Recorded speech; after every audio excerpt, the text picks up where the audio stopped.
Bonjour à tous et bienvenue dans cette nouvelle vidéo de la chaîne Think Holistic. Je vais continuer mon tour d'horizon des 8 circuits du modèle des 8 circuits de conscience de Timothy Leary et je profite de cette vidéo pour vous dire de prendre votre temps, c'est-à-dire d'écouter ou de réécouter certains passages de ces différentes vidéos. C'est normal aussi que certaines notions peuvent vous surprendre ou vous avez du mal peut-être à les intégrer. Disons que je sais que j'aborde un sujet plusieurs sujets qui sont assez compliqués, assez abstraits, et peut-être que je les aborde d'une façon que vous n'avez jamais vue jusqu'à présent, je sais pas. Mais en tout cas, voilà, je suis tout à fait conscient que c'est pas, on va dire, facile de rentrer dans tout ça et que ça demande du temps. Et justement, en parlant de temps, ça va nous permettre de faire un lien avec avec ce septième circuit. Mais donc, en tout cas, voilà, si, je sais aussi que si vous n'avez jamais entendu parler de ce modèle, effectivement, il va falloir que vous croisiez des informations. La seule source francophone que nous ayons sur le modèle des 8 circuits, c'est le livre de Laurent Huguely, que je vous invite d'ailleurs à lire, hein. Et après, il y a effectivement les livres en anglais des différents auteurs. Peut-être qu'il existe maintenant des traductions en français, mais je ne suis pas complètement sûr. Voilà, donc là, vous avez les références de ces ouvrages sur mon site que je mettrai en lien hein, sous la vidéo sur les 8 circuits de conscience et mon travail autour de la démarche holistique en naturopathie. Alors, commençons donc justement à parler de ce septième circuit et justement de la notion du temps.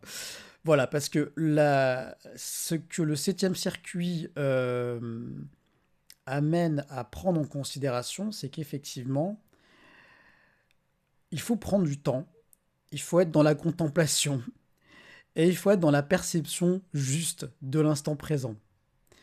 Ok, donc je pense que ces notions doivent vous parler et c'est important donc du coup aussi de rappeler qu'en fait ce septième circuit, il est le pendant donc non physique, non matériel du troisième circuit, qui est donc le troisième circuit, qui est le circuit proprement parlé intellectuel en fait, hein, du langage, de la conception, de l'analyse. On pourrait résumer que le troisième circuit, c'est vraiment le circuit scientifique, vous voyez, mais dans le sens brut du terme, quoi.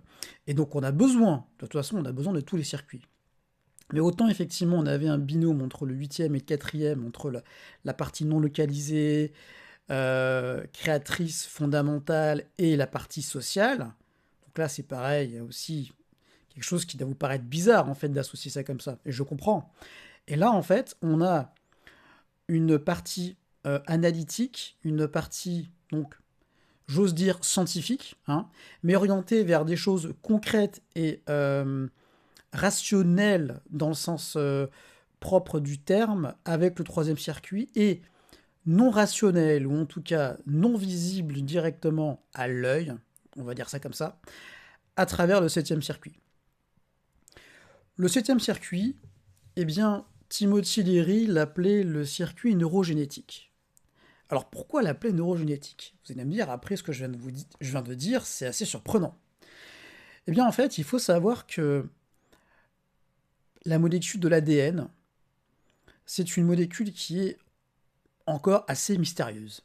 D'accord euh, Sans vouloir dire trop de bêtises, mais je pense qu'aujourd'hui, on sait que seulement 2% de la molécule d'ADN est utilisée pour la synthèse des protéines, et avant, on pensait que tout le reste ne servait à rien. Or, visiblement, le reste aurait une utilité, simplement, on ne sait pas encore. Bon. En tout cas, effectivement, il y a quelque chose de très mystérieux derrière cette molécule d'ADN, et ce qu'on peut dire, c'est la molécule structurante du vivant, hein, dans le sens où, eh bien, elle transmet l'information, et grâce à cette information, on est capable, les cellules sont capables de synthétiser des protéines, et bon voilà, c'est vraiment presque la brique biologique. Alors je m'excuse si les termes sont pas toujours exacts, hein, d'un point de vue stricto sensu scientifique, mais disons que voilà, je résumerai ça comme étant la brique biologique du vivant, ok? Et du coup, ce septième circuit est en lien avec cette structuration, mais cette structuration vraiment au sens large. C'est-à-dire que on a avec le huitième circuit un espèce le void is full, c'est-à-dire le vide plein, mais qui crée la vie par son aspect de création et génie créatif continu, complètement mystérieux. Et là, avec le septième circuit, on a une structuration par un ensemble de lois universelles, de symboles et de principes. Ces éléments-là ont été étudiés par différentes traditions à travers le monde, et en fait, on les retrouve sous différentes formes, sous différents termes, et ce qui est assez surprenant, c'est qu'en fait, il y a beaucoup de choses qui se rejoignent. Comme si, bah, selon la culture, la tradition et l'intérêt de tel ou tel peuple, eh bien, ils avaient retranscrit à leur façon ce qu'ils percevaient de ces lois universelles. Et donc, ce septième circuit, il a une connotation mystique et presque religieuse. Mais je vais éviter le terme religieux pour différentes raisons. On va se focaliser sur le terme spirituel. Pourquoi il a cette connotation mystique et spirituelle? Eh bien parce qu'en fait, tout simplement, pour pouvoir comprendre ces lois universelles, entre guillemets, pour pouvoir envisager peut-être aussi qu'elles existent, il faut passer par une forme de contemplation et par une forme d'observation au sens large. Et l'extase mystique, c'est une forme d'expérience spirituelle qui est au-delà en fait du moi conscient en fait de l'individu. Alors Jung justement, il parlait du contenu de l'inconscient collectif et notamment de ce qu'on appelle ce qui pourrait être défini comme étant des super symboles, donc des archétypes, c'est-à-dire des symboles universels qui ont différentes manifestations ou différents noms selon les cultures et selon les peuples. L'archétype de la mère, l'archétype du père, euh, les archétypes autour des différents nombres, des différents chiffres. Voilà, il y a plein de sortes d'archétypes. Et bien entendu, plein de symboles qui tournent autour. Et donc ce que Jung a expliqué, c'est qu'il s'est rendu compte qu'en fait, lorsque l'individu, ou plutôt le moi conscient, est confronté à ces archétypes de l'inconscient, c'est une expérience, enfin c'est tellement chargé d'énergie psychique, d'affect, ou d'énergie, on va dire. C'est tellement chargé d'énergie psychique que en fait, l'individu ou le moi va vivre ça comme une expérience mystique et profonde en fait, comme quelque chose qui va le toucher. Et là, en fait, on touche à tout ce qui tourne autour de la spiritualité, mais dans le sens religieux du terme. Vous voyez, des expériences religieuses. Mais encore une fois, je mets de côté la religion parce que j'en reparlerai dans un autre contexte. Et je sais que c'est pas un sujet facile à aborder. Mais là, c'est vraiment l'expérience spirituelle, de se rendre compte qu'effectivement, il y a des forces qui sont puissantes, qui sont donc pas forcément d'intention, on va dire, mauvaise ou bonne, mais qui ont un impact sur nous, en fait. Et c'est ça la force de ces super symboles qui sont les archétypes. Donc en gros, là, on a plusieurs choses à travers ce septième circuit. On a vraiment l'expérience mystique, l'expérience extatique et de confrontation à ces énergies universelles structurantes et qui nous amènent, si vous voulez, à devenir des individus différents et à avoir une perception plus globale et plus large des choses. Dans une perspective purement chamanique, pour ceux qui ont fait du chamanisme au tambour, le 7e circuit est vraiment en lien avec ce qu'on appelle le monde d'en haut, d'accord? Qui est un monde tout empreint de sagesse, où tout est, on va dire, dans un état de calme, de grâce, presque lumineux, vous voyez, mais également aussi très détaché des considérations, si je puis dire, bassement terrestres. Vous voyez, il y a vraiment une énorme prise de recul, un gros détachement global.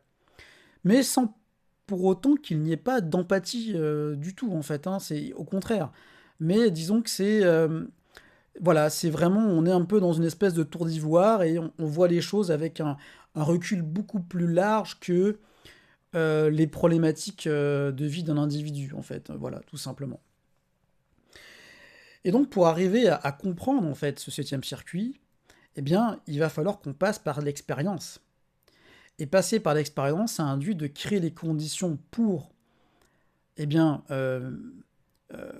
pour qu'il y ait cet espace nécessaire à cette rencontre avec ces lois et ces principes universels, qui donc, du coup, en fait, qu'est-ce que ça va induire? Ça va induire qu'en fait, il faut déjà, dans un premier temps, comprendre que notre intellect, notre raisonnement, il a ses limites, en fait. Et c'est là où l'enjeu principal se situe entre ce 3e circuit et ce 7e circuit, c'est-à-dire une vision très terre-à-terre, mais voilà, la science a dit que, les études ont dit que, bon bref, enfin, vous avez compris ce que je veux dire. Il est de notoriété que, bon voilà, c'est... Là par contre, quand je commence à dire il est de notoriété que, on peut rentrer plus dans des considérations plus culturelles, quoi. C'est-à-dire les vérités culturellement admises, et ce qu'il est de bon ton de dire, et ce qu'il faut éviter de dire en société. Mais par rapport à ce 3e circuit, c'est vraiment ça, c'est le côté très pragmatique, terre-à-terre, analytique, mais du coup qui peut se limiter en fait dans sa sphère de perception. Et là, à travers l'expérience qu'on a de ce 7e circuit, à travers ce 7e circuit, pardon, eh bien en fait on se rend compte qu'il y a le vivant a une structure, la nature et la vie est organisée selon des principes universels qui dépassent l'aspect uniquement matériel, en fait. Et ça, effectivement, le dire à un esprit très rationnel, dans le sens très scientifique du terme, ça va le perturber. Et ce qui est tout à fait normal, en fait. Et ce qu'il est sain, d'ailleurs, il faut garder son esprit critique. Et ce qui va se passer, c'est qu'il va devoir, entre guillemets, enfin, si la personne le souhaite, bien entendu, il faut passer par les différents stades avant d'arriver à l'expérience de ce 7e circuit. C'est pour ça que vous pourriez me dire, mais c'est bizarre, pourquoi t'as pas commencé par le premier? Bon, c'est vrai. Mais donc, du coup, il faut passer par les différents stades, c'est-à-dire qu'en fait, il faut comprendre déjà les limites du 3e circuit, comprendre que ce 3e circuit est lui-même influencé par la société, les croyances culturelles, les enjeux politiques, sociaux, etc., etc., ou même d'un groupe d'individus. C'est-à-dire que même les scientifiques entre eux, ils ont des problèmes Enfin, il y a des dynamiques de groupe aussi, de la psychologie sociale, et par la psychologie du groupe. Et qu'ensuite, il y ait une première expérience de conscience énergétique, ou de prise de prise en considération que le corps a une propre conscience en lui-même. Donc là, on touche plus à la dimension du 5e circuit. Et après, on a toute la dimension du changement d'état de conscience, du fait qu'on est donc capable avec notre cerveau, d'appréhender différentes dimensions, plutôt de créer des réalités, donc ce que les bouddhistes appellent des projections mentales. Et c'est que ceux qui cherchent à éviter le plus possible, ou en tout cas à comprendre à travers la pratique notamment de la méditation, pleine conscience, vipassana, après il y en a d'autres. Mais moi, comment dire, ça fait des années en fait que je pratique la méditation de pleine conscience, et j'en parlerai juste après, et je me focalise principalement là-dessus. Et du coup, il y a deux traditions qui sont fortement orientées dans ce septième circuit. Eh bien, la première, je viens de le dire, c'est le bouddhisme. Le bouddhisme, notamment le bouddhisme Hinayana, le bouddhisme des anciens, ou Theravada plutôt. Et la tradition taoïste, enfin la philosophie taoïste. Et du coup, dans le cadre de ce que dit Lao Tse dans le Tao Te Ching, et pour faire un parallèle par rapport au huitième circuit, le Tao, enfin l'origine est sans nom en fait. C'est-à-dire qu'en fait, le fait de donner un nom à l'origine, déjà en fait on rentre dans l'aspect conditionné. En fait, on la dénature en la nommant, cette origine. C'est ça qui est paradoxal. Et les bouddhistes parlent de ce qui est conditionné et inconditionné. Eh bien, l'inconditionné, c'est ce qui est de l'ordre du huitième circuit. Et dans le septième circuit, on a déjà un premier aspect conditionné, en fait. On a déjà un aspect de dualité qui va se manifester. D'accord ? Parce que pour pouvoir faire en sorte qu'il y ait la manifestation de la vie, il va falloir qu'il y ait une séparation de principes. Donc les deux grands principes majeurs qui vont après se subdiviser en des milliers d'autres principes. D'accord ? Ce qui est exactement ce qui est marqué dans le Tao Te Ching. Et ce que je viens de dire, c'est un petit peu aussi ce que disent donc les bouddhistes, où ils disent qu'effectivement, expérimenter l'éveil, expérimenter l'inconditionné, on ne peut pas le faire. Enfin, pardon, si. On peut pas en parler en fait. Pardon, vous voyez, je viens de faire un lapsus. Si, on peut le faire, mais on peut pas en parler. On peut pas le retranscrire avec des mots en fait, parce qu'il est inconditionné. Le fait d'utiliser des mots, le fait d'utiliser un langage, ce qui est le propre donc du couple troisième, septième circuit dans lequel nous sommes actuellement, eh bien, ça va forcément conditionner la nature de la chose dont on parle en fait. Et quand on parle de quelque chose qui est le plus inconditionné possible, eh bien on est bloqué, entre guillemets. Disons qu'en fait, on ne peut pas y accéder sans réunir des conditions préalables. Et ces conditions préalables, c'est justement l'acquisition de cette expérience intérieure propre à la contemplation et ce qu'on appelle le vide mental, c'est-à-dire un état d'observation neutre, et où on a ce regard neutre complet sur à la fois ce qui se passe à l'extérieur de nous, mais ce qui se passe aussi à l'intérieur de nous. Et à travers le travail de la méditation de pleine conscience, c'est justement ça qu'on cherche à acquérir le plus possible. Et ce travail de méditation, il n'est pas forcément réalisé uniquement quand vous vous mettez en tailleur, en fait. Mais la méditation de pleine conscience, ça peut se faire debout. En fait, elle peut se faire tout le temps. Il n'y a pas de cadre. Alors bien sûr qu'il est très intéressant de s'entraîner pour acquérir une discipline mentale qui va favoriser l'apparition de cette pleine conscience, donc de cette conscience, de cette perception globale. Mais c'est pas il n'y a pas d'obligation en fait.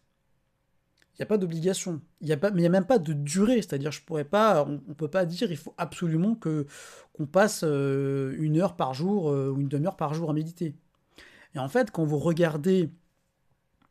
examinez un peu plus la tradition bouddhiste et comment elle s'inscrit dans certaines sociétés qui sont des sociétés dites bouddhistes, pratiquantes, eh bien, il y a une grande forme de souplesse. C'est-à-dire, rien n'est imposé, en fait, pour les pratiquants.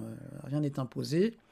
Simplement, il y a des règles sociales, et si vous voulez devenir moine, il va falloir effectivement que vous vous pliez à certaines règles sociales. Voilà. Mais après, en soi, il y a une forme de grande tolérance et de souplesse. L'idée, c'est vraiment de s'adapter à chaque individu, parce que chaque individu est différent. Alors justement, voilà, pour moi, c'est ça le plus important.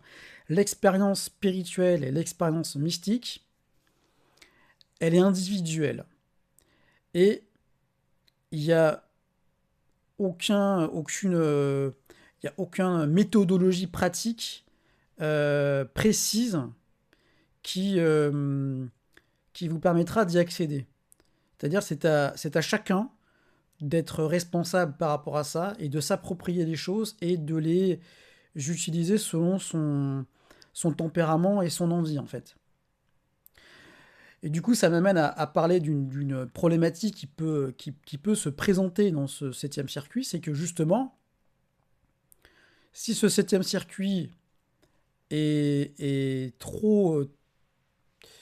donc Laurent parlait de sur-régime, on peut garder le terme. Allez, on va dire que si le septième circuit est en sur-régime, ou disons qu'il est trop utilisé, ou qu'il se détache plus des autres circuits, eh bien ça peut entraîner une forme de rigidité, une rigidité spirituelle, avec ce qu'on appelle aussi un ego spirituel.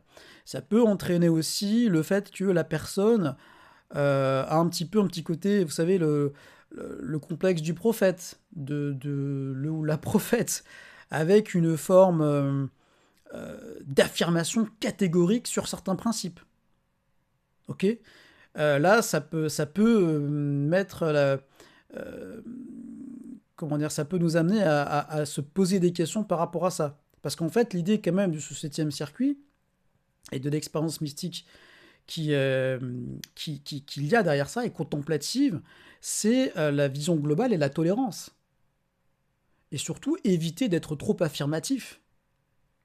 Parce qu'en fait, c'est extrêmement difficile. Je vais prendre un exemple. C'est extrêmement difficile de conseiller en fait une personne parce que déjà, il faut prendre en compte qu'on a notre propre subjectivité. Donc en fait, on va projeter sans qu'on le veuille nos propres filtres. Et puis, on n'est pas à la place de l'autre. Et surtout, on n'a pas, on n'a pas la possibilité d'avoir le contexte global en fait de la personne. Parce que la personne peut avoir des blocages à différents niveaux, ou peut-être qu'en fait c'est juste pas le bon moment pour elle de se lancer dans quelque chose ou de faire ça. Enfin, bon voilà, c'est. Du coup, il faut garder du recul, de la mesure et être sobre en parole et faire attention. Ou alors, on peut effectivement aider l'autre, mais dans ces cas-là, on va peut-être être plus dans une démarche presque socratique, dans le sens où quelque part on va poser des questions et c'est en fait la réponse que la personne va donner, c'est la réponse qu'elle avait déjà en elle. Mais nous, on la connaissait. Enfin, la personne qui la pose ne la connaissait pas vraiment.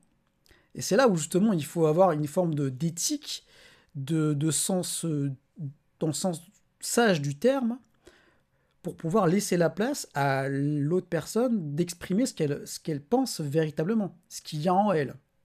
Donc voilà, donc en fait, effectivement, ce septième circuit en sur-régime, bah, ça peut entraîner toutes les problématiques de trop rigide en termes de sagesse ou de conseils de vie ou voilà, il y a tout ce côté trop autoritaire dont tu dois faire ci, tu dois faire ça, tout ça, ou trop catégorique.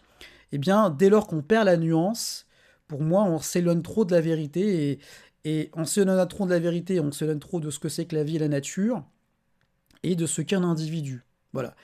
La vie est complexe, la nature est complexe, et nous sommes aussi des individus complexes, avec chacun nos subtilités, et chacun notre écosystème et notre carte mentale, en fait. Vous voyez. Et donc, la sagesse nous amène justement à prendre en considération tout ça, et à être, bien entendu, bienveillant, mais être sobre et à faire attention à ce qu'on peut dire, en fait. Là, on rejoint la notion d'octuple sentier, qu'il y a dans la tradition bouddhique avec la parole juste, tout simplement. Autre chose par rapport à ce septième circuit, pour revenir un petit peu à l'aspect neurogénétique et génétique, donc en fait, effectivement, il est structurant, c'est-à-dire qu'il va... il y a le côté cosmos, c'est-à-dire le cosmos en grec c'est l'ordre, enfin c'est l'ordre universel, et du coup on est vraiment là-dedans, vraiment dans l'ordre universel. Si vous voulez, c'est proche du monde des idées de Platon, en fait. Hein, on pourrait dire que Platon, il avait son septième circuit bien ouvert, et à côté, son disciple Aristote était plus dans la rationalité, le concret, voilà. Et les deux, en fait, expriment deux réalités différentes qui, pour moi, se complètent entièrement, en fait. Voilà. Et donc, du coup, effectivement, pour revenir donc à cet aspect génétique et à l'essence de l'univers, il y a un côté garder la mémoire et l'information quelque part, hein, tout ce champ informationnel.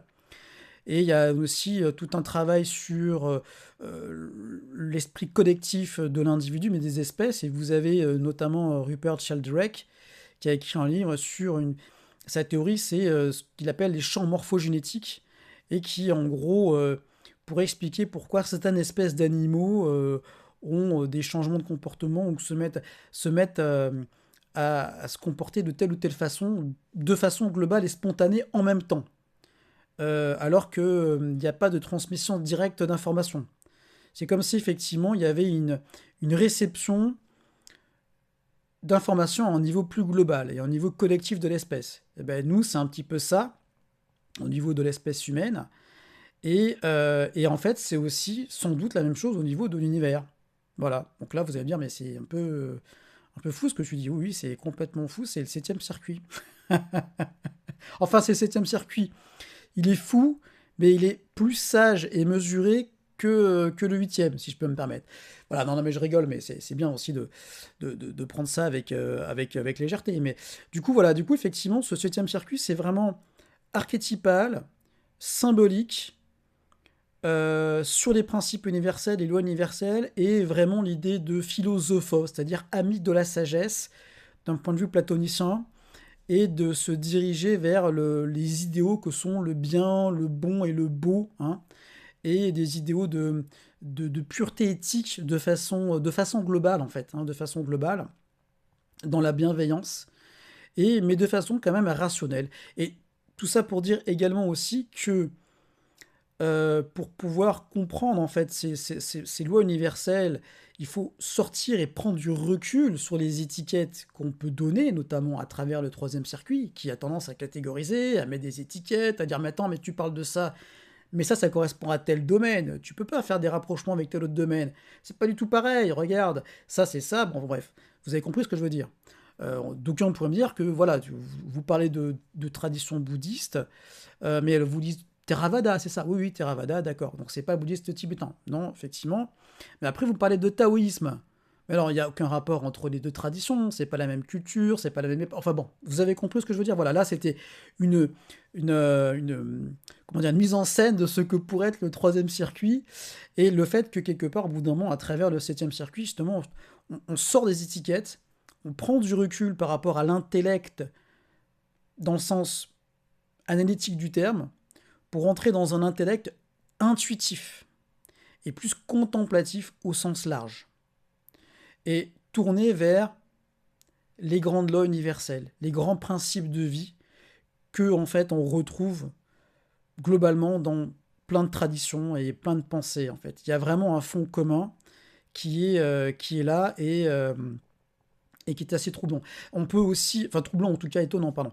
Et en tout cas, on pourrait aussi parler de l'alchimie, avec les symboles de transformation à travers l'alchimie. Vous voyez, bon, là, c'est typiquement ça. Là, les alchimistes, ils étaient vraiment alors, autre que la transformation, l'aspect physique, hein, de l'alchimie, hein. Là, je refais référence à Jung quand il a découvert les œuvres d'alchimistes, pardon, et qu'il a... Je commence à fatiguer moi aussi. Et il a compris qu'en fait, derrière, il y a des manifestations psychologiques derrière, de transformation intérieure pour aller vers un nouvel individu, donc de l'individuation. Et bien justement ça, c'est ce qui est le propre du septième circuit, le besoin de mettre des symboles, de symboliser des expériences intérieures fortes et donc presque mystiques, mais derrière, alors j'ai envie de dire, effectivement, l'individuation est décrite un petit peu dans ses œuvres alchimiques, mais derrière, sur le fond, vu qu'elle est propre au huitième circuit, bah on ne sait pas après ce qu'il y a. On ne peut pas l'écrire, parce que c'est inconditionné. Et le septième circuit a déjà une forme d'état de conditionnement, c'est-à-dire on est obligé de, de, de, de, de diviser un peu les choses et de mettre des mots pour pouvoir en parler et pour pouvoir les comprendre. Mais tout cela doit être corrélé à l'expérience. Et quand on va commencer à parler de ces circuits supérieurs comme ça, ce sera exactement la même chose pour le sixième et le cinquième. Si vous n'expérimentez pas, vous ne pouvez pas comprendre. C'est aussi simple que ça. Et c'est tout le problème, encore, d'une partie de notre société où on est trop, justement, bloqué sur certaines parties du troisième ou du quatrième circuit. Il faut passer par l'expérience. Voilà, c'est aussi simple que ça. Et l'expérience va compléter les études et nos connaissances scientifiques. Donc en tout cas, tout ça pour vous dire que je vous invite à faire de la méditation, à lire donc ces textes de tradition, de ces traditions anciennes, si vous ne les connaissez pas, dont j'ai parlé. Et par rapport à ce septième circuit, les questions que je vais vous poser, c'est, dans un premier temps, est-ce que vous pensez que vous avez déjà expérimenté ce qu'est le vide mental? Est-ce que vous avez déjà eu vraiment cette impression d'avoir cette conscience qui englobe un petit peu ce que vous percevez à l'intérieur de vous, à l'extérieur de vous? Est-ce que vous avez déjà eu des rêves ou des manifestations dans votre vie où vous avez vraiment l'impression d'être confronté à une énergie qui vous dépassait un petit peu, quoi, presque, voilà, une expérience vraiment mystique et spirituelle. Et surtout, est-ce que vous avez été amené à constater la même chose que moi, c'est-à-dire qu'en fait, peu importe les traditions qu'on étudie, euh, on retrouve quand même en fait vraiment des principes derrière, des archétypes et des principes universels.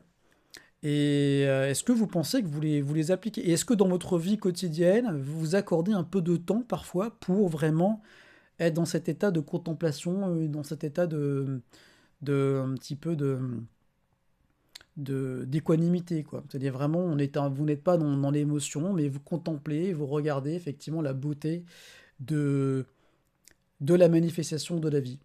Voilà.